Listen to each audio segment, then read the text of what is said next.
Ya. Assalamualaikum warahmatullahi wabarakatuh. Waalaikumsalam warahmatullahi wabarakatuh. Alhamdulillahirabbil alamin wassalatu wassalamu ala asrofil anbiya'i wal mursalin amma ba'du. Rekan-rekan kita, sahabat-sahabati wa akhwatillah, marilah kita bersyukur kepada Allah pada pertemuan kali ini kita bisa bersama-sama melaksanakan kuliah.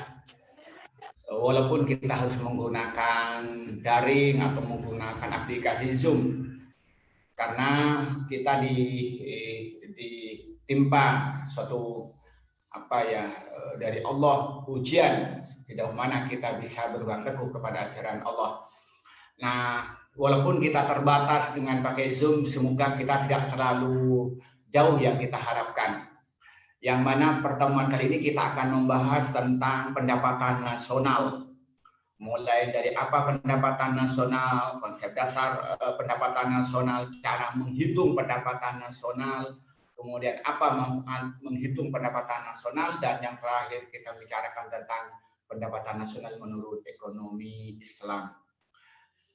Kenapa kita jadi penting untuk memahami tentang pendapatan nasional? Karena kalau kita bicara ekonomi makro kan bicara secara keseluruhan, bicara secara agregat di dalam perekonomian nasional. Maka kita perlu memahami tentang pendapatan nasional itu sendiri. Mulai dari bagaimana kita tuh mengetahui apa pendapatan nasional, sampai yang sifatnya itu dalam pandangan ekonomi Islam. Nah, kita akan mengawali dari tentang definisi definisi daripada pendapatan nasional. Ahli ekonomi mempunyai definisi yang berbeda satu sama lain. Tetapi kalau ngambil pendapat yang paling sederhana dalam memahami pendapatan nasional diartikan adalah nilai total output akhir suatu negara dari semua barang dan jasa yang diproduksi dalam satu tahun. Jadi kalau kita bicara pendapatan nasional, kita melihat apa yang dihasilkan oleh sebuah negara ini dalam jangka satu tahun, baik itu berupa barang atau berupa jasa. Tapi tahun ini menggunakan istilah tahun fiskal, bukan tahun yang kita pahami. Contoh Indonesia misalnya, tahun fiskalnya itu dari bulan Agustus sampai Juli. Jadi misalnya kita mulai pada bulan Agustus 2019, maka tahun fiskalnya sampai tahun 2020 bulan Juli.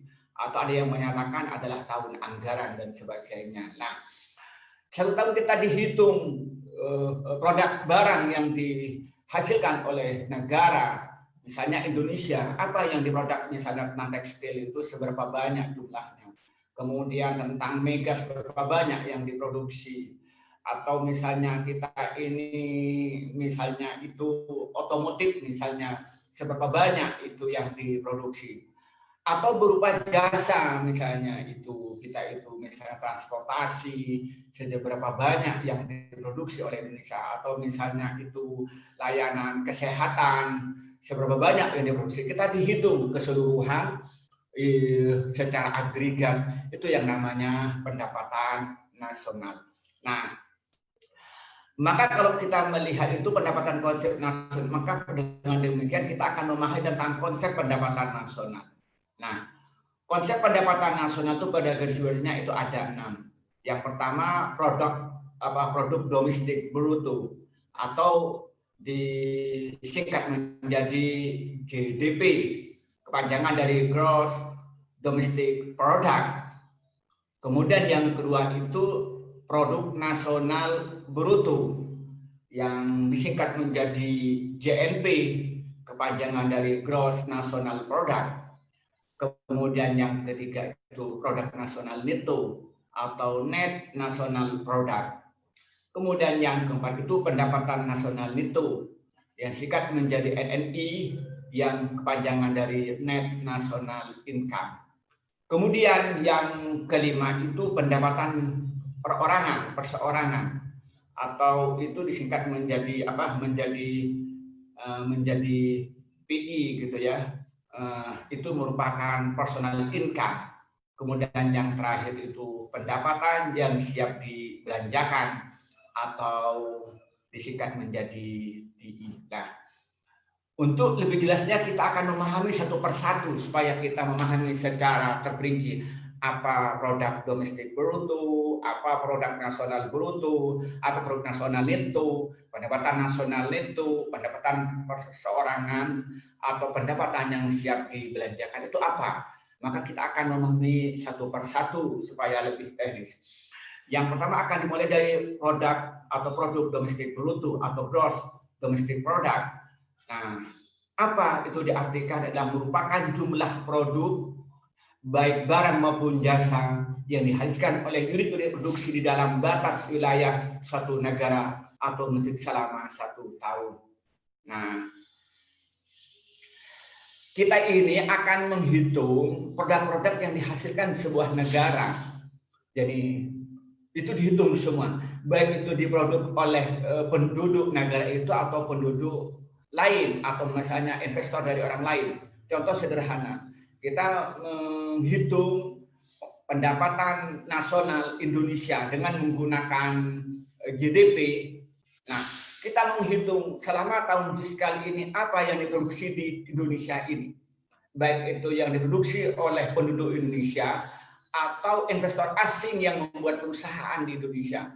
Misalnya yang diproduksi Indonesia, misalnya kita mulai pabrik kayu, misalnya pabrik tekstil yang diusaha, atau misalnya investor di luar yang buka perusahaan di Indonesia, misalnya namanya Toyota yang buka produksi di Indonesia, atau misalnya itu Honda yang membuat produksi otomotif di Indonesia, maka itu dihitung pendapatan nasional dengan menggunakan pendekatan produk domestik bruto.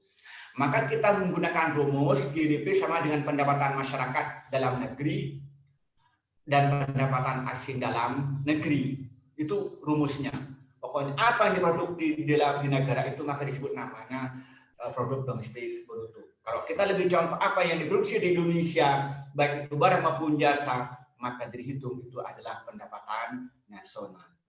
Itu disebut namanya pendekatan GDP atau produk domestik bruto. Nah, berikutnya kita akan mengenal produk nasional bruto atau kita itu dikenal namanya GNP atau Gross National Product. Apa itu definisinya? Nilai produk baik barang maupun jasa yang dihasilkan oleh penduduk suatu negara selama 1 tahun, termasuk yang dihasilkan oleh warga negara tersebut di luar negeri. Ini kebalikannya. Jadi kalau tadi itu ketika menggunakan produk domestik bruto ini, setiap produk yang dihasilkan di dalam negara itu, baik itu yang diproduksi oleh penduduk negara itu atau orang luar atau investor di luar itu dihitung, tapi sekarang terbalik. Jadi produk yang dihasilkan oleh warga negara itu sendiri, umpamanya Indonesia oleh warga Indonesia itu sendiri. Nah, baik itu yang diproduksi di dalam Indonesia atau di luar Indonesia. Misalnya umpamanya pengusaha Indonesia ada yang membuat pabrik misalnya di Malaysia, maka dihitung itu pendapatan nasional. Atau buka perusahaan misalnya di Brunei, maka itu juga hitung di pendapatan nasional. Jadi pokoknya itu yang memiliki dan yang memproduksi itu adalah warga Indonesia, maka dihitung pendapatan nasional. Itu kita kalau menggunakan pendekatan produk nasional bruto atau GNP atau Gross National Product. Nah, kita melihat rumusnya itu GNP sama dengan pendapatan WNI dalam negeri, pendapatan WNI luar negeri, dan pendapatan asing dalam negeri. Dikurangin pendapatan asing dalam negeri. Jadi kita ini apa yang diproduksi oleh penduduk Indonesia baik dalam negeri atau luar negeri. Dan warga asing yang misalnya buka perusahaan di Indonesia itu maka dipakai untuk mengurangi. Itu kalau pendekatan produk nasional bruto atau gross national product. Ya, dalam negeri ya katanya ya kira-kira begitu. Nah ini metode yang kedua. Kemudian metode yang ketiga kita mengenal namanya produk nasional neto atau disebut namanya net national product. Apa artinya? Adalah produk nasional kotor dikurangi dengan penyusutan barang modal. Jadi begini, kita dihitung misalnya pendapatan nasional secara kotor dihitung semua dari tekstil, misalnya kayu, kemudian tambang, minyak, mineral dihitung semua berapa jumlahnya. Nah, setelah selesai baru dihitung lagi kira-kira biaya nanti itu perawatan selama 1 tahun kita akan menyusun bagaimana. Misalnya kayak pabrik, pasti makin lama kan itu makin kurang nilainya karena ada barang yang rusak atau barang yang sudah harus diganti atau memang sudah usang dan sebagainya, maka itu ada penyusutan harga, maka dipakai untuk mengurangi atau misalnya harus bayar pajak dan sebagainya di kemudian hari, maka dihitung dipakai untuk mengurangi sehingga betul-betul yang dihitung yang bersih pendapatan sudah tidak, itu namanya pendekatan produk nasional neto. Contohnya kita sudah pabrik, umpamanya kita pendapatan kita gula berapa, beras berapa, nah kemudian kita semen berapa, kita dihitung keseluruhan. Namun setelah itu kira-kira dalam 1 tahun ini dulu pabrik semen itu harganya misalnya 30 triliun, setelah kalau nanti setahun yang akan datang akan jadi harganya berapa? Oh ternyata turun 2 triliun, berarti 28. Nah 2 miliarnya itu 2 triliun dipakai mengurangi jumlah pendapatan nasional. Itu kita menggunakan produk nasional itu atau net national product. Kemudian kita yang kelima, kita akan kita yang berikutnya, kita yang keempat ini ya. Kita akan menggunakan pendapatan nasional neto. Ya, kita akan menggunakan pendapatan nasional neto. Nah, yang kita menjadi net national income atau NNI itu bagaimana caranya? Adalah pendapatan yang dihitung menurut jumlah balas jasa yang diterima oleh masyarakat sebagai pemilik faktor produksi.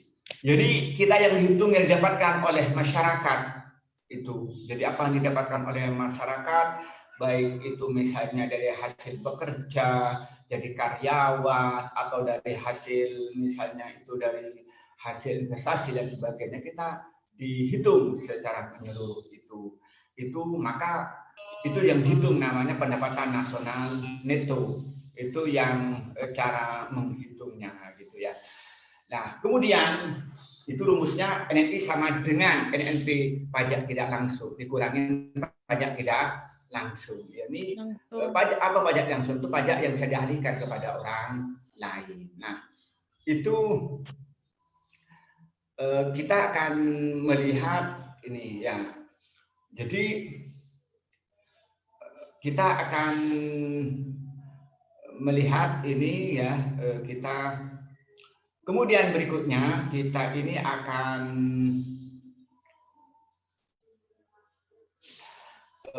berikutnya adalah pendapatan perseorangan. Ya, ini yang kelima itu adalah personal income. Apa itu? Merupakan jumlah pendapatan yang diterima oleh setiap orang dalam masyarakat, masuk pendapatan yang diperoleh tanpa melakukan kegiatan apapun.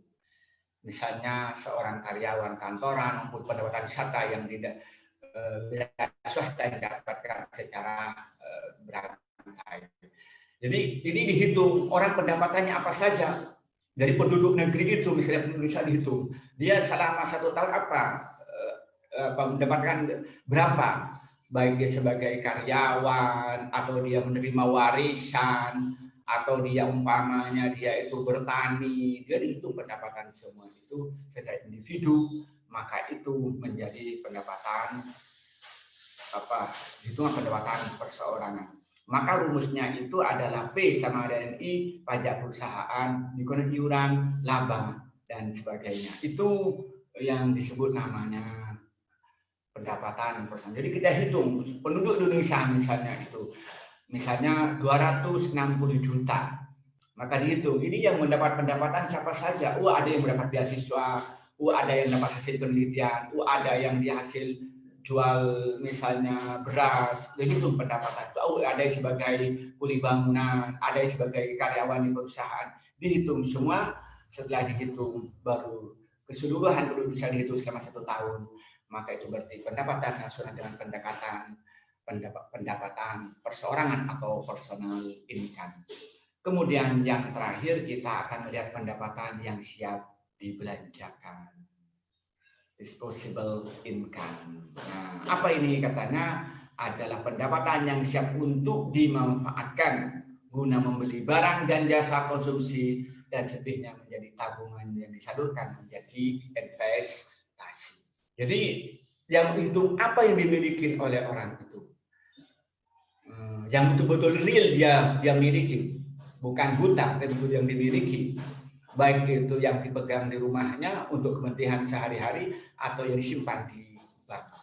Nah, maka di situ DI itu sama dengan PI, yakni personal income yang dikurangi oleh pajak langsung. Pajak langsung adalah pajak yang bebannya tidak dapat dialihkan kepada pihak lain, seperti pajak pendapatan, pajak penjualan dan sebagainya. Nah, kita gambarkan begini. Umpamanya penduduk Indonesia ini 260 juta. Nah, setiap itu dia memegang uang, misalnya rata-rata itu yang dia miliki itu siap untuk dibelanjakan. Itu tadi itu disebut namanya pendapatan yang siap dibelanjakan atau disposable income. Nah, berikutnya kita akan melihat manfaat perhitungan pendapatan nasional. Kita melihat perhitungan pendapatan nasional ini, yang pertama manfaat itu mengetahui tingkat kemakmuran suatu negara. Nah, ketika kita menghitung misalnya pendapatan Indonesia per tahunnya berapa triliun, kemudian Singapura berapa triliun, kita tahu berarti tingkatan kemakmuran Indonesia ini nomor 1 di Asia, kita tahu. Nah, atau umpamanya nomor 2 di dunia, kita tahu dengan mengetahui tingkat dengan menghitung pendapatan nasional. Kemudian yang kedua, untuk mengevaluasi kinerja perekonomian dalam skala tertentu. Nah, kita laporan dari tahun ke tahun, misalnya contoh dari 2015, 2016, 2017, 2018 sampai 2020. Kita tahu ternyata pada 2015 pendapatan nasional kalau dihitung rata-rata mencapai 5.000 triliun. Ternyata 2019 ternyata mencapai misalnya 6.000 triliun. Nah, berarti kita naik, berarti ekonomi kita bagus, kinerjanya bagus. Nah, ternyata pada 2020 itu lebih tinggi lagi. Ternyata ketemu 8.000 triliun. Nah, berarti ekonomi kita bagus gitu. Nah, kemudian yang ketiga, untuk mengukur perubahan ekonomi suatu negara secara berkala. Nah, kita tadi melihat perubahan itu ternyata naik atau sebaliknya turun dari misalnya dulunya 6.000 triliun, tahun berikutnya menjadi 5.000 triliun. Berarti kita taruh naik terus. Kemudian yang keempat, memudahkan dalam membandingkan kinerja ekonomi dari setiap sektor. Nah, nanti kan dilaporkan satu persatu. Dari migas berapa, kemudian dari tekstil berapa, dari kayu berapa, dari besi berapa, dari batu bara berapa. Kita dihitung, berarti ketemu mana sektor perekonomian yang bagus di suatu negara dan mana yang melemah. Nah, kita tahu dengan kita menggunakan pendapatan nasional. Kemudian yang kelima, sebagai indikator kualitas hidup masyarakat di suatu negara. Nah, kita akan tahu kalau pendapatan tinggi, berarti ini pendapatan negara itu bagus. Negara ini rata-rata setelah dihitung, misalnya pendapatannya ketemu misalnya 10.000 triliun. Dibagi rata-rata dengan penduduk setempat, maka berarti per kapita pendapatannya berapa? Ternyata tinggi. Ternyata penduduknya itu hanya misalnya itu hanya 20 juta, padahal pendapatannya 10.000 triliun. Berarti berapa? Ya, kita ketemu nanti itu dari itu tentang kesejahteraan negara itu. Atau sebaliknya ada negara yang penduduknya lebih tinggi, misalnya 100 juta, ternyata pendapatannya hanya 80 triliun misalnya, 8.000 triliun misalnya. Oh, kita tahu berarti di bawahnya itu. Kemudian 6 sebagai indikator perbandingan kerja antar negara. Kita akan melihat di mana negara ini dari tahun ke tahun perekonomiannya naik meningkat, berapa persen naiknya. Kita tahu mana yang lebih bagus dari tahun ke tahun kerja ekonominya. Karena dibandingkan dari tahun ke tahun itu. Oh, ternyata misalnya negara A tahun ini misalnya itu pendapatannya itu 100 triliun. Tahun berikutnya itu menjadi 120. Sementara tetangganya pendapatnya 100 triliun hanya naik 102. Oh, berarti kerjanya itu lebih rendah. Kita akan tahu. Kemudian 8 sebagai indikator dan perbandingan tingkat pertumbuhan ekonomi dari waktu ke waktu. Kita tahu tadi itu. Oh, dari umpamanya tahun 2018 mendapatkan sekian, 2019 mendapatkan sekian. Kita tahu berarti pertumbuhan ekonomi. Kemudian 9 sebagai indikator dan perbandingan pertumbuhan ekonomi dalam kekayaan dari suatu negara. Kita akan melihat tentang di mana ekonomi negara itu lebih bagus dari ini. Itu manfaat perhitungan pendapatan nasional. Yang pertama mengatur tingkat kemakmuran suatu negara. Yang kedua mengevaluasi kinerja perekonomian dalam skala tertentu. Kemudian yang ketiga mengukur perubahan perekonomian suatu negara secara berkala. Kemudian keempat, memudahkan dalam membandingkan kinerja ekonomi dari setiap sektor. Yang kelima sebagai indikator kualitas hidup masyarakat di suatu negara. 6 sebagai indikator perbandingan kinerja antar negara. 7 sebagai indikator perbandingan kualitas standar hidup antar negara. Yang 8 sebagai indikator perbandingan tingkat pertumbuhan ekonomi dari waktu ke waktu. Dan ke-9 sebagai indikator dan perbandingan pertumbuhan ekonomi dan kekayaan suatu negara. Nah, berikutnya kita akan belajar tentang macam-macam metode penghitungan pendapatan nasional. Pada garis besarnya itu ada 3. Yang pertama metode pendekatan nilai produksi.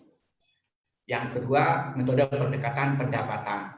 Kemudian yang ketiga metode pendekatan pengeluaran. Jadi kita ada 3.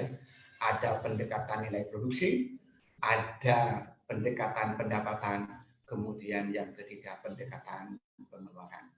Lebih jelasnya kita ikutin satu persatu supaya kita paham dengan rumus yang digunakan. Yang pertama kita mulai dengan metode pendekatan nilai produksi.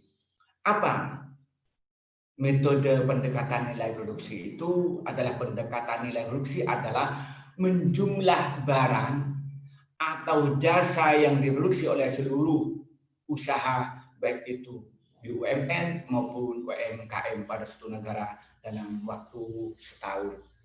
Jadi kita menghitung semua yang diproduksi di dalam negeri itu, baik yang diproduksi oleh perusahaan-perusahaan milik pemerintah atau perusahaan-perusahaan milik swasta. Baik swasta itu milik dalam negeri atau milik investor asing. Itu dihitung keseluruhan itu. Nah, maka kita rumusnya itu Y pendapatan itu sama dengan P1 kali Q1 ditambah P2 kali Q2 tambah P3 kali Q3 begitu pun seterusnya. Nah, kita ngelihat apa rumus Y itu artinya itu pendapatan nasional, Q1 jenis barang, Q jenis barang ke N, kemudian P harga barang ke 1, kemudian PN harga barang ke N. Itu kita dihitung semua. Itu nanti pendapatan. Itu kalau kita menggunakan metode pendekatan nilai produksi. Kemudian kita berikutnya menggunakan metode pendekatan pendapatan. Apa metode pendekatan pendapatan? Itu adalah metode nasional. Itu adalah dengan metode pendekatan nasional dengan menghitung jumlah pendapatan dari berbagai sektor produksi yang memberi sumbangan terhadap proses produksi. Kita dihitung semua. Jadi pendapatan nasional dengan menghitung jumlah pendapatan dari berbagai sektor yang diproduksi di suatu negara yang menyumbang devisa negara dihitung. Nah, apa saja? Maka itu rumusnya Y sama dengan W ditambah R, ditambah I, ditambah F. Keterangannya yakni Y pendapatan nasional, kemudian W WIK atau upah atau gaji, kemudian R itu rent atau sewa, atau bisa biaya sewa tanah, gedung, dan hal tetap lainnya. Kemudian I itu interest atau bunga, kemudian yang terakhir itu profit, jadi keuntungan. Kita dihitung semua. Nah, itu menjadi cara menghitung dengan menggunakan metode pendekatan pendapatan gitu. Jadi W ditambah R ditambah I ditambah P, atau pendapatan sama dengan upah atau gaji ditambah sewa ditambah bunga dan ditambah keuntungan. Nah, yang terakhir metode pendekatan pengeluaran. Apa metode pendekatan pengeluaran? Itu adalah metode pendekatan pengeluaran adalah jumlah semua pengeluaran dari rumah tangga, perusahaan, pemerintah, dan masyarakat pada periode tertentu. Jadi dihitung, dikeluarkan oleh penduduk, oleh negara itu, baik dikeluarkan oleh rumah tangga, perusahaan, pemerintah, atau masyarakat pada umumnya selama 1 tahun itu. Karena apa teorinya? Dia tidak akan mendapatkan kekayaan, tidak akan mendapatkan pendapatan kecuali dia bisa membelanjakan. Berarti kalau dia bisa membelanjakan, dia harus punya pendapatan. Siapa yang dihitung? Ya semua yang komponen yang ada di negara itu. Bisa itu rumah tangga, bisa perusahaan, bisa belanja pemerintah, atau masyarakat pada umumnya. Maka rumusnya Y sama dengan C ditambah I ditambah G dalam kurung F dikurangi N. Ya, ini C artinya itu diartikan itu konsumsi rumah tangga, I diartikan itu investasi, G itu diartikan negara. Nah, kemudian setelah itu ekspor ditambah ekspor yang dikurangin oleh impor. Nah, inilah mungkin bisa saya terangkan berikutnya. Kita akan tadi secara kita sudah terangkan tadi pendapatan nasional dalam perspektif ekonomi konvensional. Nah, maka kita akan mengajak kepada pendapatan nasional dalam pendekatan ekonomi Islam. Sebenarnya tidak banyak pembahasannya ya. Di dalam penghitungan pendapatan nasional itu ada 4 komponen yang perlu diperhatikan. Yang pertama, pendapatan nasional harus dapat mengukur penyebaran pendapatan individu rumah tangga. Jadi harus ada instrumen kita menghitung pendapatan di masyarakat. Karena kalau kita menggunakan sistem GDP atau yang lain, itu kita ini yang hitung yang bisa saja yang dilaporkan. Tapi misalnya di masyarakat ada orang yang memproduksi cabai kemudian dikonsumsi sendiri, ada yang memproduksi sal kemudian disedekahkan kepada temannya, tidak ada hitungannya, tidak ada laporannya. Nah, itu maka itu harus ada metode yang dapat mendeteksi dan menghitung mengukur penyebaran pendapatan yang ada di dalam rumah tangga itu. Kemudian yang kedua, pendapatan harus dapat mengukur produksi di sektor pedesaan. Harus ada metode yang bisa mengukur tentang produksi yang ada di pedesaan yang tidak terlaporkan biasanya. Ya, misalnya itu ada orang yang misalnya buka warung, itu tidak ada laporannya. Kemudian ada orang yang misalnya itu membuat pabrik kayu atau home industri mereka di rumah masing-masing, atau mereka itu misalnya bercocok tanam, mereka kemudian dikonsumsi atau dijual di pasar tradisional, itu tidak ada laporannya. Maka harus ada instrumen yang dapat mengukur produksi di sektor pedesaan. Kemudian yang ketiga, pendapatan nasional harus dapat mengukur kesejahteraan ekonomi Islam. Kita mengukur kesejahteraan itu harus menurut Islam. Mungkin ada orang secara hitungan nominal itu banyak, tapi karena Islam itu mungkin sedikit karena banyak kewajiban yang harus dia laksanakan. Misalnya karena dia itu banyak, umpamanya dalam satu keluarga misalnya ada seorang ayah mempunyai anak itu 7, berarti ibu dengan ini berarti 7 orang, 9 orang, pendapatannya banyak. Setiap bulannya dia mendapat gaji 10 juta, kelihatannya banyak, tapi 10 juta dibagi 7, dibagi 9, berarti rata-rata itu hanya 1.100.000. Berarti itu dekat sekali. Tapi bisa jadi orang pendapatannya 5 juta, dia tidak punya anak. Berarti 5 juta lebih tinggi daripada yang 110 juta itu dalam perhitungan menurut ukuran kesejahteraan ekonomi Islam. Kemudian yang keempat, perhitungan pendapatan nasional sebagai ukuran dari kesejahteraan sosial Islami bagi pendugaan nilai santunan antar saudara dan sedekah. Kita menghitung, juga sedekah dihitung sebagai pendapatan nasional. Karena kalau nggak ada sedekah, kan berarti harus ditanggung oleh negara dan sebagainya. Kemudian berikutnya sumber-sumber pendapatan nasional dalam ekonomi Islam. Maka yang pertama itu ghanimah. Jadi negara itu yang berperang dengan musuh dan menang, maka harta yang diambil itu menjadi pendapatan negara. Kemudian sedekah. Yang baik sedekah yang diberikan kepada sesama penduduk negeri atau anggota keluarga, bahkan diusahakan pada pemerintah sebagai kegiatan pemerintah yang dilakukan dibiayai oleh masyarakat, itu termasuk pendapatan negara. Kemudian infak, yaitu hal-hal yang diterjemahkan untuk kepentingan umum atau kepada kepentingan individu secara sukarela, maka itu dinamai infak, itu juga termasuk pendapatan negara. Kemudian berikutnya zakat. Zakat itu dikeluarkan oleh seorang yang mempunyai kekayaan pada satu nisab, misalnya punya emas yang bukan untuk perhiasan mencapai 87 gram, atau dia ketepatan petani itu sudah mencapai gabahnya ketika panen mencapai 850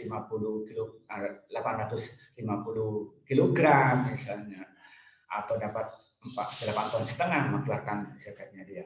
Itu namanya. Atau usur. Usur itu apa? Usur itu adalah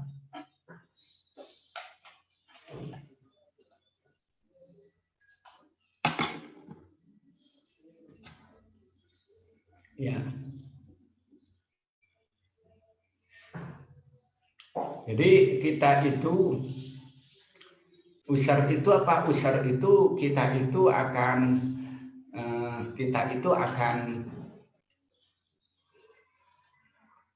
yaitu biaya cukai yang dibebankan kepada orang lain, kepada importer, kepada penduduk negeri. Kemudian yang terakhir itu kita kharaj, yaitu jizya, yaitu pajak yang dibebankan kepada orang yang tinggal penduduk orang negeri tinggal di Indonesia. Kemudian berikutnya adalah kharaj. Kharaj itu apa? Kharaj itu adalah pajak yang diwajibkan kepada orang yang mengolah tanah milik negara Islam yang kedapatan dia non-muslim. Kemudian yang 8, pajak tambang dan harta karun, dan kemudian yang terakhir itu wakaf. Itulah mungkin penjelasan dari saya tentang pendapatan nasional. Untuk itu saya menginginkan ada pertanyaan-pertanyaan dari teman-teman yang lebih rinci, lebih mendalam untuk memahami materi yang sebenarnya sudah saya share di grup itu berupa video, dan juga sekarang disiarkan ulang untuk mendalami materi yang sudah kita pelajari. Persilakan ada pertanyaan-pertanyaan, yang tidak paham langsung buka mute, atau ada komentar oleh teman-teman, persilakan langsung mute-nya dibuka untuk menyampaikan pemikiran-pemikirannya. Ya. Nah, kesempatan teman-teman yang wajahnya tidak mau ditampilkan, persilakan ditampilkan ya, seperti Nur Faiza atau Sinta, Risa, Nafisatul Hasanah, Ayu, Mega, itu biar ya Vivi sudah nampak wajahnya gitu ya. Monggo kita perlihatkan untuk kita bisa bertatap muka di dalam gambar ini, seperti Binti Nur misalnya. Kadang-kadang kita ini kan dekat di mata tapi jauh di hati gitu, karena kita hanya melihat gambarnya saja. Silakan yang mau tanya atau ada komentar langsung buka mute-nya. Silakan. Saya Pak. Ya, silakan Raffi. Sebelumnya mohon maaf Pak. Iya, persilakan Raffi. Ini mau ngomong Pak. Iya, persilakan ini Raffi. Keluar materi ya Pak, nggak apa-apa Pak. Sementara dulu sesuai dengan materi. Nanti kalau sudah materinya sudah habis, baru kita itu kepada luar materi, biar kita tidak zalim. Ya. Oh ya udah Pak, ntar aja Pak. Ya, nanti kalau teman-teman sudah tidak ada berkaitan dengan materi, baru kita luar materi. Biar nanti tidak digugat nih ekonomi makro, pembahas lain. Ini pembahasannya tentang pendapatan nasional, kok membahas tentang pendapatan pribadi, terutama pendapatan jodoh, kan nanti disalahkan orang banyak, kira-kira begitu. Monggo yang lain, persilakan ada pertanyaan berkenaan dengan materi. Baik misalnya itu ada poin yang belum dipahami atau ada komentar yang belum disampaikan pada saya. Silakan Sinta. Ya, silakan Sinta. Wabarakatuh. Waalaikumsalam warahmatullahi wabarakatuh. Di sini saya mau bertanya ya Pak ya, masih bingung. Nah, pendapatan nasional dalam perspektif ekonomi Islam itu kan baik, ya juga untuk pahala dan semuanya lah kan mengikuti prinsip-prinsip dalam ekonomi syariah dalam Islam. Nah, apakah pengaruh dari ekonomi Islam itu sendiri itu baik untuk pemerintahan? Kan kadang kan tidak sama dengan apa yang ada di pemerintahan juga, Pak. Menurut aku baik, tetapi pemerintahan kan belum tentu jalannya juga baik, Pak. Tapi kan di agama itu merupakan sudah ketetapan lah dalam syariah Islam. Namun di pemerintah kan berbeda. Nah, itu bagaimana, Pak? Kalau dari pendapatan nasional ini sendiri? Yang pertama itu kita menggunakan pendekatan ilmiah. Pendekatan ilmiah kita kan kalau dilihat apa penghitungan pendapatan nasional yang merugikan negara? Kan tidak ada. Kalau tadi itu dijelaskan bagaimana yang pertama bagaimana cara pendapatan nasional itu dihitung keseluruhan sama perhitungannya. Kemudian tentang konsepnya, konsep dasarnya mulai dari pendekatan itu pendapatan bersih atau pendapatan kotor ataupun pendapatan individu sudah. Kemudian cara menghitungnya itu. Nah, sekarang cuman Islam itu menawarkan lagi apa tawarannya? Seharusnya ada instrumen yang tidak hanya menghitung yang sifatnya umum dan yang besar. Karena dalam realitasnya belum ada rumus yang bisa menghitung pendapatan di tingkat pedesaan yang tidak terlaporkan itu. Contohnya orang desa itu misalnya nanam kangkung, lalu dia itu dikonsumsi sendiri. Kan sebenarnya kan pendapatan nasional, karena kalau dia tidak punya kangkung kan juga mengurangi pendapatan secara umum gitu kan. Atau umpamanya dia itu misalnya itu dia punya kolam, kemudian diisi dengan ikan, kemudian dipelihara. Itu kan juga itu kemudian atau disetorkan pada tetangganya. Itu kan juga termasuk pendapatan. Nah, itu kan belum ada instrumennya. Nah, kemudian yang ketiga itu tentang infak sedekah. Umpamanya saya menghibahkan misalnya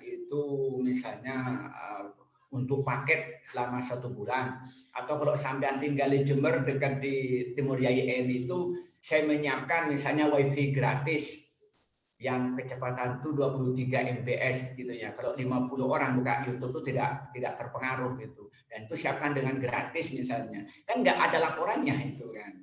Nah, maka karena itu Islam itu menambahkan. Coba kita carikan instrumen yang dapat mendeteksi itu sehingga kita tahu tentang kesejahteraan yang sesungguhnya. Nah, gitu. Nah, itu di mana letak yang merugikannya? Kan tidak ada yang merugikannya. Ya, saya yakin pemerintah itu sukarela. Ya, saya kira begitu. Tidak ada yang bertentangan dengan negara manapun cara menghitungnya, baik itu pendekatan kapitalis maupun sosialis. Menurut saya tidak ada yang mengganggu dengan itu. Jelas ya? Iya. Ya. Ya, persilahkan yang lain langsung buka mute-nya yang mau tanya. Ya, persilahkan. Ya, persilahkan. Jika pendapatan nasional di daerah itu belum tersentuh, berarti kan masih belum dikatakan pendapatan nasional, Pak.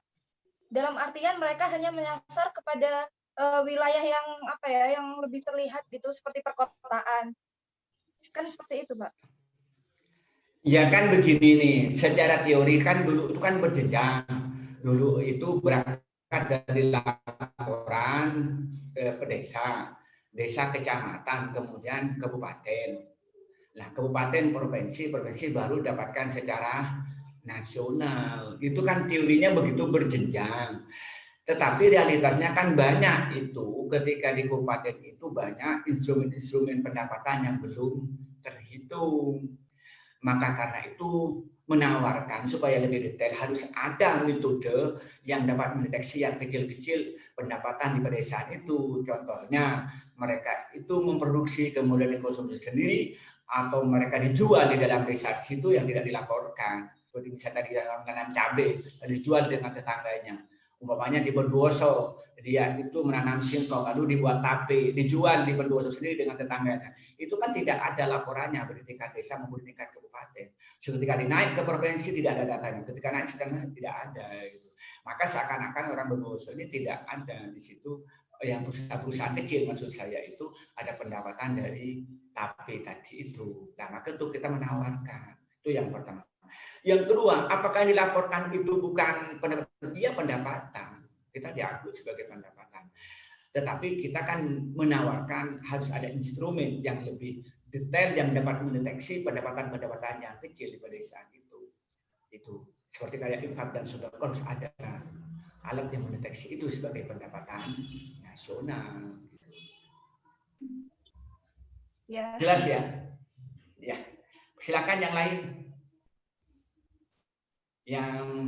Yang punya kepentingan silakan buka mute-nya. Ya, silakan. Sudah cukup. Kadang-kadang orang nggak bertanya itu ada dua. Ada karena paham semua atau karena tidak paham semua. Sama termasuk yang mana ini? Ya, Kiki. Sama termasuk yang paham semua atau yang termasuk tidak paham semua? Kiki dan Vivi. Yo, Vivi, termasuk yang mana Vivi? Ya, oke. Okay. Nggak ada pertanyaan? Nggak ada ya? Kalau nggak ada pertanyaan, nggak apa perkuliahan kita akhiri. Semoga bermanfaat pada kita semua. Kita sambung pada lain kesempatan untuk mendiskusikan apa yang kita perlukan. Ya.